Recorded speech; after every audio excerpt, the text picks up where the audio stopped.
Mesdames et messieurs, bonsoir, bienvenue pour cette nouvelle édition de Direct où on va consacrer une grande partie de cette édition sur le sommet arabo-islamique qui vient de prendre fin dans la capitale qatari, le Doha, et c'était concernant la condamnation arabe et islamique des attaques israéliennes contre Doha ou bien contre des habitations à Doha.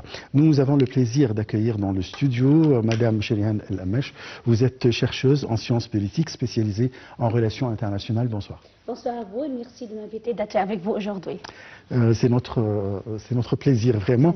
On va commencer par une petite nouvelle qui concerne le président Abdel Fattah el-Sisi qui est arrivé aujourd'hui à l'aéroport international de Hamad dans la capitale qatari Doha où il a participé au sommet arabo-islamique d'urgence accueilli aujourd'hui par l'État de Qatar.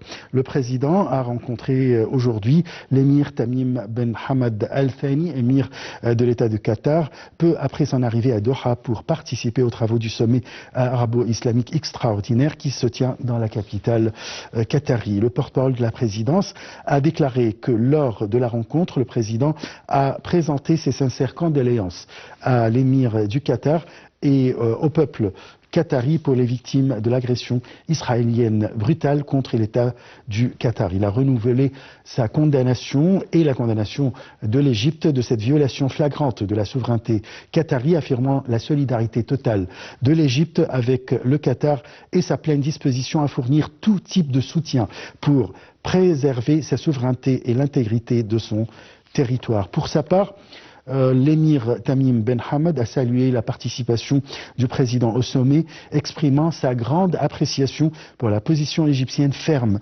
condamnant l'agression israélienne brutale et son engagement constant envers les causes arabes. Pour sa part, l'ambassadeur Mohamed El-Shenawi, porte-parole officiel, a ajouté que la rencontre a également porté sur les développements récents dans la région et les moyens de rétablir la stabilité régionale. Et enfin, les deux dirigeants ont souligné l'importance d'élaborer une vision commune pour une action arabe collective, ainsi que la nécessité de former un front uni pour protéger la sécurité nationale arabe. Ils ont également réaffirmé la nécessité de poursuivre les efforts en vue d'un cessez-le-feu immédiat dans la bande de Gaza, de garantir l'acheminement sans entrave de l'aide humanitaire et de rejeter catégoriquement toute tentative de déplacement des Palestiniens de leurs terres.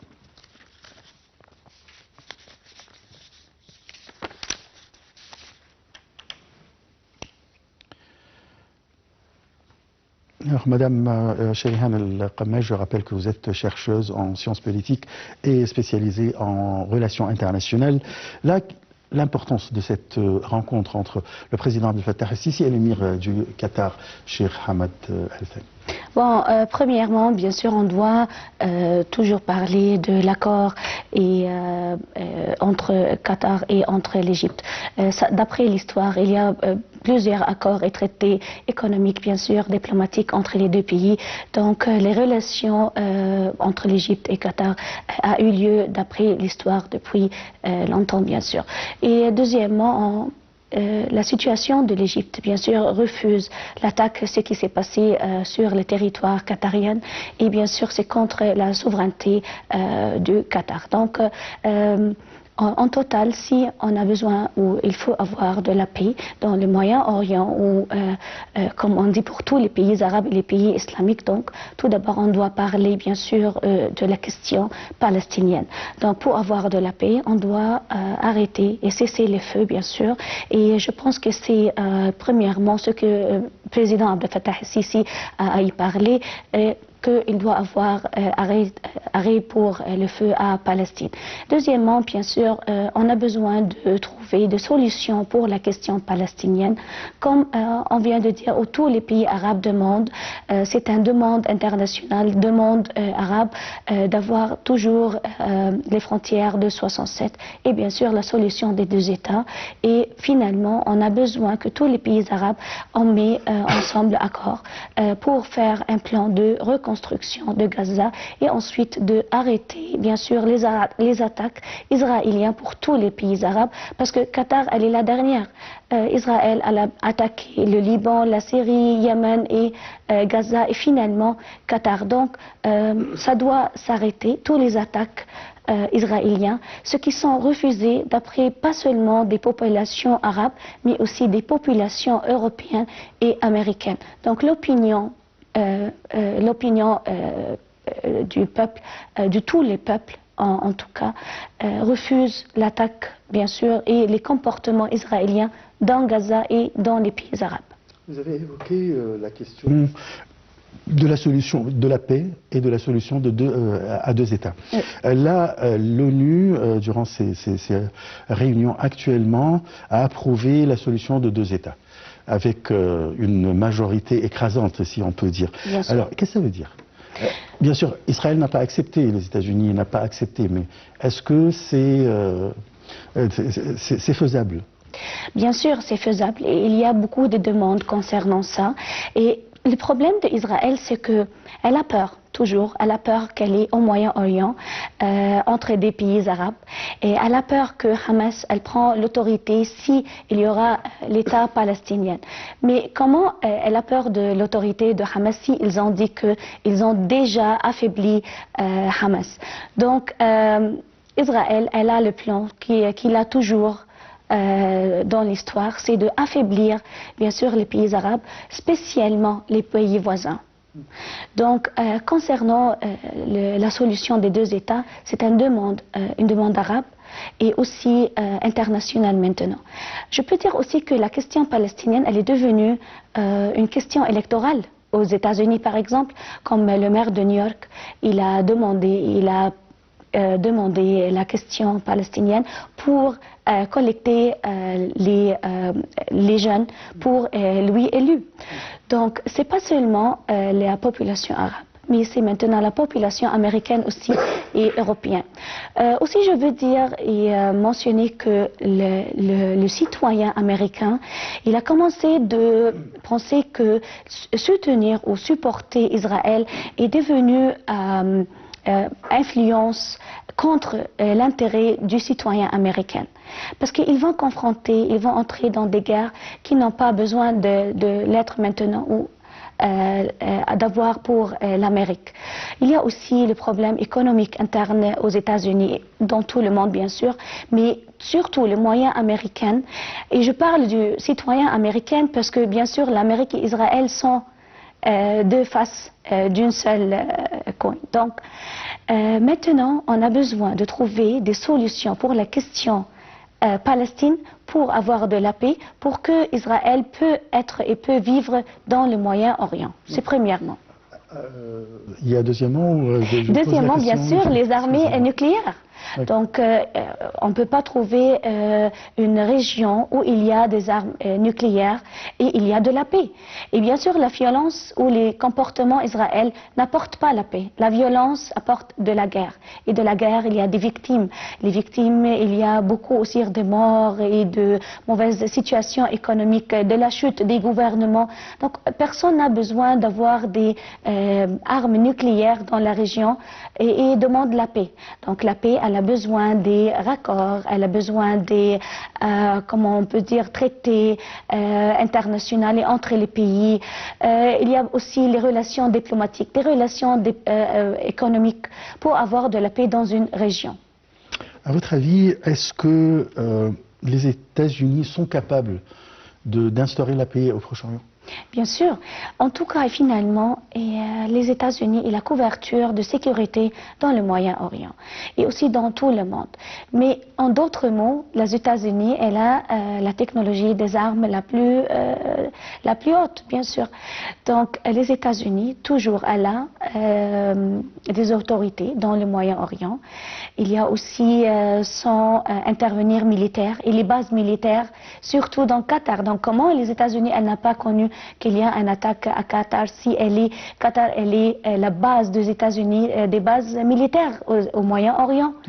Donc bien sûr les États-Unis, elle connaît. Donc c'est pour ça que dans le discours le président Abdel Fattah el-Sisi, il a demandé aussi le président Donald Trump où l'Amérique l'Amérique d'aider à cesser le feu et d'avoir les paix au Moyen-Orient.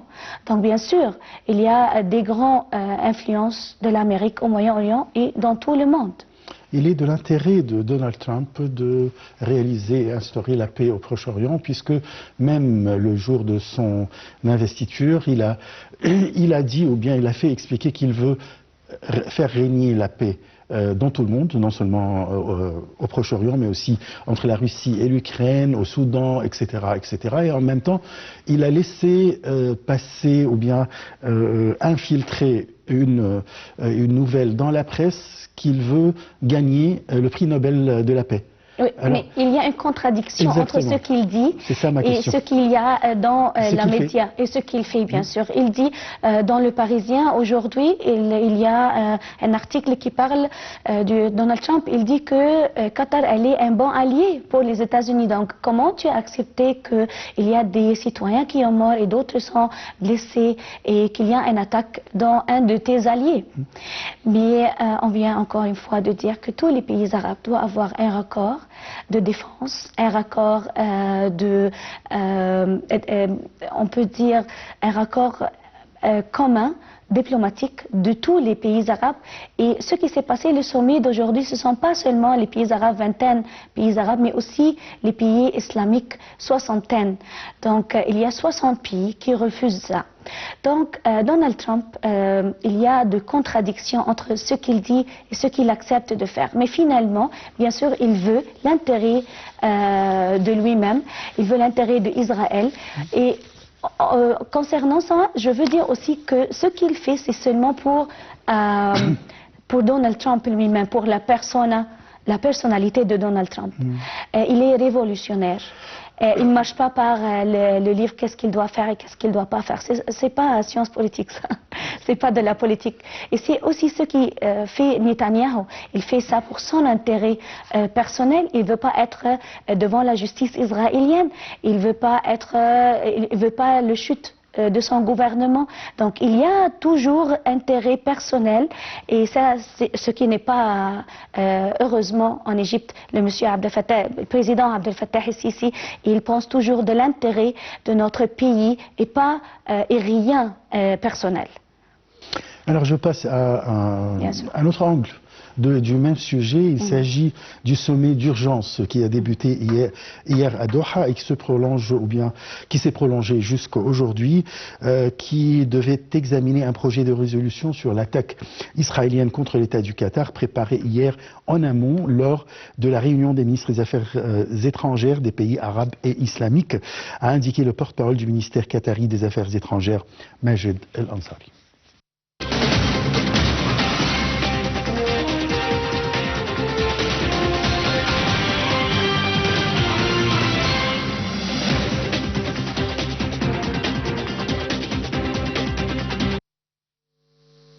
Dans son discours d'ouverture de la réunion du jour, le Premier ministre du Qatar, Cheikh Mohammed bin Abdelrahman bin Jassem Al Thani, a affirmé que seul le qualificatif de terrorisme d'État s'appliquait à l'agression israélienne. L'incapacité de la communauté internationale à faire rendre des comptes à Israël pour ses actes l'encourage à maintenir sa politique actuelle, a-t-il ajouté. L'attaque israélienne irresponsable et perfide contre Doha n'est pas une agression contre un simple emplacement ou un site, mais contre le principe même de la médiation.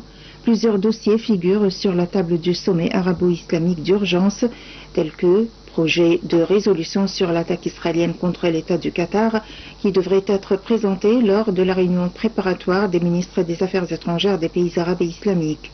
Un message ferme à la communauté internationale sur la nécessité de s'opposer aux débordements et aux menaces de l'occupation israélienne. La coordination d'efforts conjoints pour faire face aux violations israéliennes répétées. Des discussions sur la fin de l'agression israélienne à Gaza et en Cisjordanie. L'annonce officielle de la tenue du sommet d'urgence à Doha a été faite jeudi, 2 jours seulement après l'attaque israélienne sur la ville, mardi le 9 septembre courant. La frappe israélienne qui a visé des responsables du mouvement palestinien Hamas à Doha a fait 5 morts, dont le fils du leader du Hamas, Khalil El-Haya, le directeur du bureau du mouvement et des membres des forces de sécurité qataries. Cependant, il a été confirmé qu'aucun membre de l'équipe de négociation n'avait été touché par cette attaque. Le premier ministre irakien Mohammad Shia Soudani a appelé dimanche à former une alliance militaire islamique pour faire face à la menace d'Israël. Cette annonce fait suite aux déclarations sur la possibilité de créer un OTAN arabe, idée proposée par l'Égypte il y a environ 10 ans, qui devrait être annoncée lors du sommet d'urgence arabo-islamique à Doha dimanche et lundi. As-Soudani a déclaré que l'agression israélienne contre le Qatar était un acte choquant et une violation de toutes les lois et normes internationales, considérant qu'elle va au-delà d'un pays frère, menace la sécurité de tous les pays de la région et confirme l'approche agressive du gouvernement israélien criminel. Le Premier ministre irakien a appelé à créer une alliance politique, sécuritaire et économique arabe et islamique, notant que rien n'empêche ces pays d'avoir une alliance sous la forme d'une force de sécurité conjointe pour la défense. Ont participé à ce sommet le ministre iranien des Affaires étrangères, Abbas Araghchi, le ministre des Affaires étrangères du Bangladesh, le deuxième ministre des Affaires étrangères de Brunei, le vice-ministre de la République de Kazakhstan et le ministre d'État au ministère des Affaires étrangères des Émirats arabes unis, tandis que le ministre des Affaires étrangères Badr Abdelghati était lui arrivé dès la veille. Le secrétaire général de l'Organisation de la coopération islamique, Hissène Brahim Taha, est arrivé également pour participer au sommet arabo-islamique d'urgence prévu le lendemain à Doha, selon l'agence qui précise que plus de 200 journalistes et représentants de médias se sont accrédités. En revanche, l'émir du Koweït, Mashal Ahmad al-Sabah, et le sultan d'Oman, Haitham bin Tariq al-Saïd, ont annoncé leur absence. Selon l'agence de presse koweïtienne Kuna, le prince héritier Sabah al-Khaled al-Ahmad quittera le pays lundi pour se rendre au Qatar et présider la délégation koweïtienne au lieu de l'émir. De son côté, l'agence de presse omanaise a rapporté que le vice-premier ministre chargé des affaires de la défense se rendrait également au Qatar pour diriger la délégation d'Oman en remplacement du sultan. De plus, un communiqué du ministère tunisien des Affaires étrangères publié samedi affirme que le ministre tunisien des Affaires étrangères préside la délégation tunisienne remplaçant le président Kais Saied.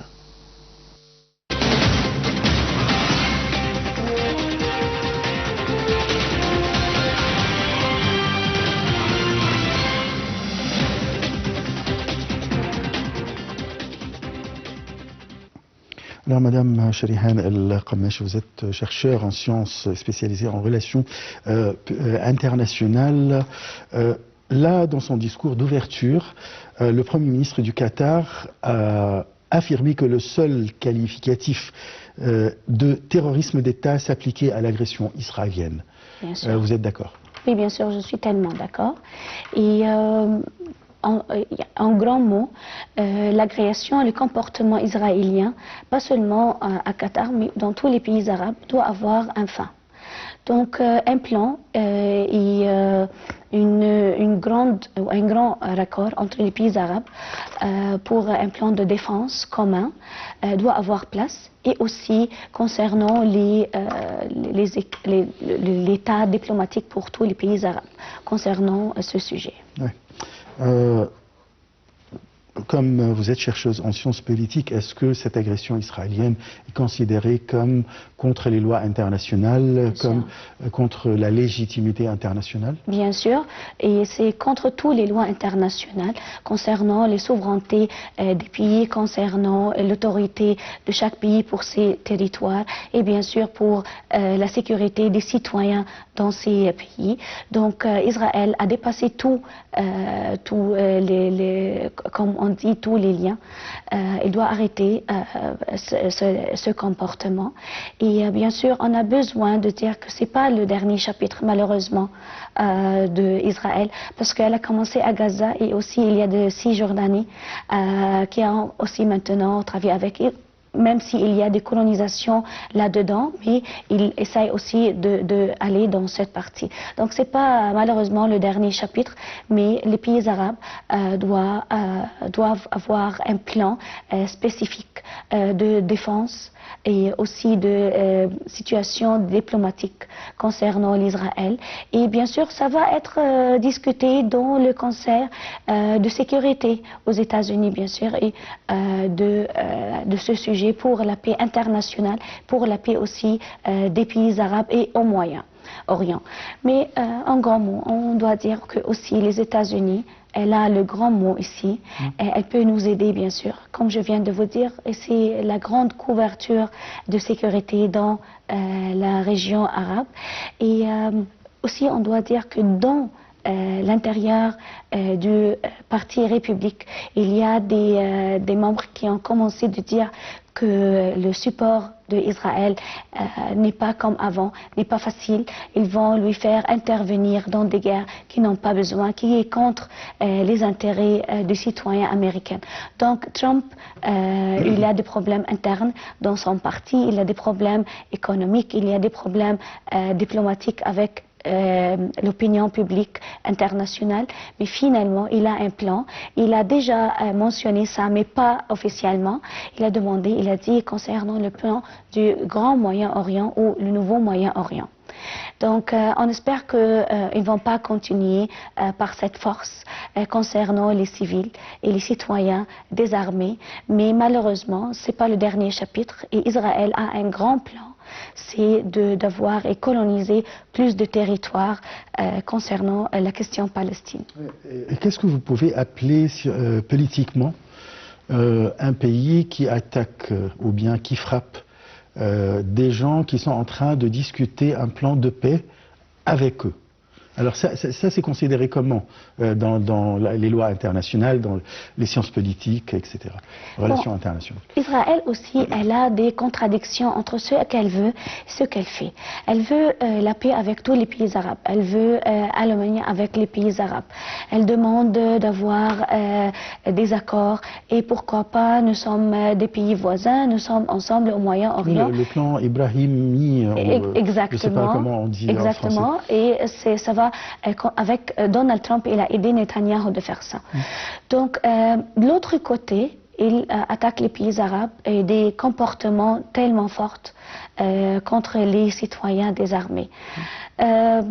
Donc, les pays arabes, c'est eux qui ont maintenant grand mot en ce sujet, d'après bien sûr le sommet arabo-islamique. On a besoin que tous les ministères qui sont réunis hier, cinquantaine ministères des Affaires étrangères, ont resté ensemble pour discuter et avoir un plan spécifique tellement clair concernant ces attaques. Mais aussi, je suis sûre qu'il y aura des réunions bilatérales entre, par exemple, le président Abdel Fattah el-Sisi et les autres présidents pour avoir des résultats et d'influence et des conséquences plus positives concernant ce qui s'est passé. J'espère, bien sûr. Là, le Premier ministre irakien, Mohammed Shia al-Soudani, a appelé à former une alliance militaire islamique pour faire face à la menace d'Israël. Est-ce qu'un tel appel est faisable, ce qu'il a appelé aussi un OTAN arabe?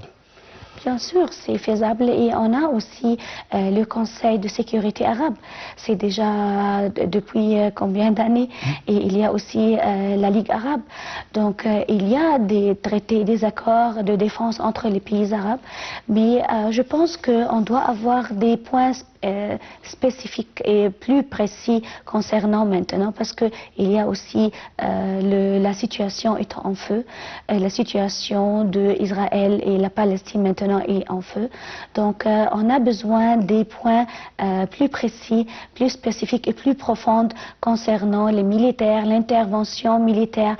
Et avant bien sûr l'intervention militaire, nous ne sommes pas comme Israël, on tue seulement, mais on défend, on fait une défense, sécurité. On a besoin de maintenir la sécurité de nos pays arabes. Donc ce plan doit être bien clair pour tout le monde et bien sûr pour Israël et l'Amérique en premier mot. Les pays arabes, ils sont liés par des accords, soit économiques, soit politiques, soit... comment vraiment on pourrait réaliser une coopération dans tous les domaines, mais surtout les domaines sécuritaires, pour arrêter les agressions israéliennes, à votre avis? C'est déjà en place. Il y a beaucoup d'accords et des traités entre les pays arabes. C'est depuis longtemps dans l'histoire. Donc c'est déjà appliqué. Mais on a besoin de plus d'accord, parce que la situation mondiale maintenant n'est pas comme avant. Il y a plusieurs guerres. Il y a la Russie, il y a Israël, il y a aussi d'autres pays qui sont en feu maintenant et la situation n'est pas tellement bien. Donc on a besoin de plus de travail, on a besoin de nouveaux accords, on a besoin de relations économiques plus fortes, bien sûr. On a besoin de supporter un l'autre et bien sûr on a besoin de mettre un plan. Je veux répéter encore une fois, la reconstruction de Gaza et reconstruire aussi encore une fois l'infrastructure, les hôpitaux, les écoles, les maisons bien sûr. Donc en grand mot, on a besoin de beaucoup de travail. Il y a beaucoup d'efforts que les pays arabes et les ministères d'étrangères doivent mettre maintenant en place pour maintenir la paix dans le Moyen-Orient avant bien sûr